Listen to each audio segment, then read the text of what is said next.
Hey guys, so today's video is going to be my August favorites. I cannot believe we're already in September. It's like crazy. Although I think this is going to be uploaded a couple of days before September 1st just because I need a video up, but whatever. Before I get into this video, I would love for you to hit that subscribe button and the notification bell, join the fam, and you'll get notified whenever I upload a new video. Stay in the loop, right?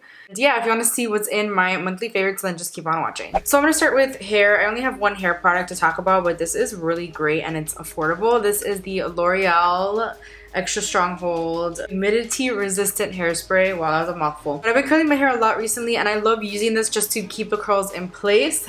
I actually have a tutorial coming up on how to get these curls, although they're not perfect, using the Dyson Airwrap because I finally got it, and it's gonna go up next week because I'm using every single attachment and just telling you like my first impressions on each attachment. But these aren't my favorite kind of curls, honestly. I did some other curls with the other attachment that I like a little more, but I love spraying these. This is not sticky and it's not hard, so it keeps your curls in place without getting sticky or hard, which I really like. It just really keeps my curls in place for a few days. I wash my hair twice a week, and when I style it, I like using this hairspray, and I've been using it a lot lately, and I think it's great, and you can find it at the drugstore. It's not a high-end hairspray. Highly recommend this. I have a skincare product that I actually got for free in Influencer, and I'm so grateful for them because this is so good. This is the Henricksen Fat Glow Facial. I still don't know if I'm saying the brand's name right, but whatever. But basically this is a facial mask, and you apply an even layer to skin. On dry face, you massage it into your skin with your hands, which I hate doing. I like applying masks with a brush, but whatever. You have to massage this in because it actually changes from pink to white. And you leave it on for 15 minutes and it leaves your face feeling so soft. It basically leaves your skin feeling so soft and super glowy. So basically it fights all signs of aging supposedly, and it instantly exfoliates your skin, but it's also gentle, like super gentle. It's not too harsh on your skin, and it just leaves you feeling really glowy and illuminated, and I just really love the way it leaves my skin looking after I use it. And it smells so good, by the way. It smells so good. Super recommend this. I have two foundation favorites for this month, and the first one is the Ebates foundation. This is the Luminous foundation. I did a whole review on it. I'll leave it right here so you can watch it. At first, I didn't really like it all that much, but apparently to other people, it looks really good on my skin. I went to a meeting and some lady said that my skin looks great, and I said, oh no, like this is the foundation. Like honestly, my skin is not great. Like I don't look like I have flawless skin when I'm not wearing foundation, but this foundation makes my skin look so good. So I absolutely recommend it, and it is a little pricey, but it's worth it. If you're into high-end foundations, I definitely say you give this one a shot. But my all-time favorite foundation of the month, and I think one of my new holy grails now, is the new Dose of Colors Meet Your Hue foundation. This is a matte foundation, but it is so good. I have dry skin and it still looks really good. I did a whole review on it and I'll leave it here so you can watch it as well. And I like the way this looks a lot better than this one for some reason, even though I'm actually super into really dewy foundations most of the time. I like for my skin to look like I have a natural luminous glow, but for some reason I feel like this is more satin on me than matte. It doesn't look super matte, it doesn't cake up. It feels like nothing on the skin as well. This one, I think it feels like nothing as well, but for some reason it just, I like the way this looks better. I really also like the Dose of Colors sponge that they released at the same time as the foundation.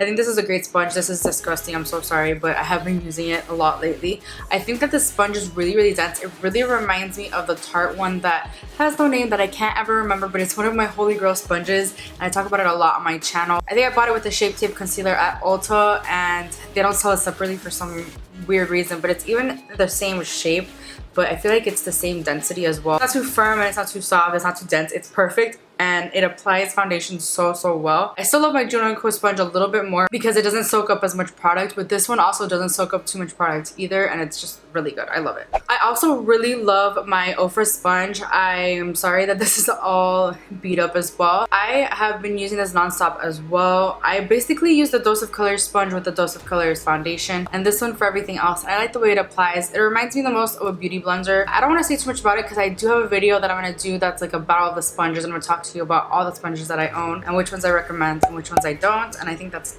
such a great video idea. It's pretty nice. I think it's more affordable than the beauty blender, and it reminds me the most of a beauty blender out of all the sponges I have that aren't beauty blenders. So yeah. And the last thing I'm going to talk about is a self-tanning kit that I bought myself. I bought like this whole entire kit, to be honest, and it's from Bondi Sands. So I've been loving using the Bondi Sands self-tanning foam. This is the 1 Hour Express, and honestly I leave it on for a little longer, but I've used it quite a bit throughout August and I really love it, and I think it gets me like the most natural tan. Like I don't look super dark and it doesn't look unnatural on me. I'm not using it right now. I wanted to have it done for this video, but I still have some pink on my neck from an Instagram look that I did yesterday, so I can't self-tan, so that's completely off obviously. But yeah, this gets me the most natural looking tan. Even though you can get an ultra dark tan with this, it still leaves me looking super natural. It does give you options, like if you want a lighter tan, leave it on for 30 minutes. If you want a dark tan, leave it on for an hour. And if you want the darkest possible tan, leave it on for 2 to 3 hours.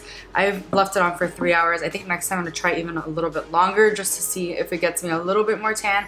But I really like the way it looks on my skin, and it doesn't smell like some other self tanners that are like really gross and they smell like suntan lotion and yuck. But I also have been loving their exfoliating glove, and this is great to take off the tan or to exfoliate before you put on a new tan.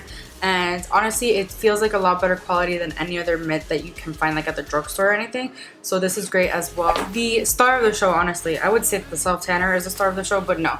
This is the mitt that I bought with the self tanner. It does come separately, unfortunately, but this is the best tanning mitt I have ever used, and I've tried so many of them, and honestly I gave up on trying to find a good tanning mitt and I started using just nylon gloves, like, you know, disposable gloves that doctors use to put my self tanner on, and that's a horrible idea. I don't recommend that either, but I just couldn't find a good glove. This is such a good glove. Like, it spreads the tan so evenly. It doesn't leave you splotchy and blotchy, and oh, I just love the way this spreads the tan, and I could even get my back with it. It's a really great glove. Speaking of getting your back, I do have this back applicator that I bought from Bondi Sands as well. I think this is great for people that don't have somebody to help them with their self tanner. Like, my husband refuses to help me. He's like, what are you gonna do when I'm not here? It's like annoying, but it really does help me get the spots I can't reach in my back. And it has two sides. This is more spongy and this is more of like the same material as the glove, and I really do think that this helps. For the first time ever, I finally got my back, because it's hard to get like right back there, honestly. You have to stretch and I have to, like, I don't know, it's annoying, but this is great as well. And the last thing from Bondi Sands is the self tan eraser. I think this is great for helping you get your self tan off. What I hate about it though is it's so sticky, it makes you feel gross, but you really only have to leave it on for 5 minutes, and then you hop in the shower and you try to take off the tan with either a cloth, or you could use the exfoliating mitt to help you get the rest of it off, which I do both, because even with this, it doesn't quite take off every single thing, but it really helps speed up the process. Sometimes I've had to scrub off tans for days before I can put on a new tan, and that's kind of annoying. My tan's pretty gone, obviously, right now. I want to do this tan, this whole process again, I think tonight, maybe, just so that I'm still really tan for the rest of summer. And I feel like confident when I'm tan. I don't know, I don't like being pale, and I'm so glad I finally found like a brand that works for me in terms of like reaching my back and getting me to look the most natural tan. It doesn't make me look orange. Like, I've used so many tans that make me look orange or yellow, and I hate that. This tan makes me look the most natural as possible, which is what I want in a tan. And if you're looking for that, then I highly recommend Bondi Sands. This entire line, I believe, like, I think I only spent $50, and I think that's pretty good for like getting 1, 2, 3, 4, 5 products. Well, 2 products and 3 accessories, but I think that's pretty good in my opinion. So that's all my favorites. I know that I didn't have that much to talk about, which is strange. I thought I had more, but I really need to keep an ongoing list on my phone, otherwise I forget. I feel like I'm forgetting things that I need to say, but whatever. If I forget something, then I'll just add it into my September favorites, because that's just what I do anyway. But yeah, let me know what your monthly favorite is, because I'm dying to try new products, and I have like a huge Sephora try-on thing coming on, so I'll probably have a few favorites from there. Maybe, we'll see. Hopefully they all work out. I'm so hoping. But yeah, that's it for this video. I really hope you enjoyed it, and if you did, please give this video a thumbs up and subscribe, and I'll see you guys in my next video. Bye.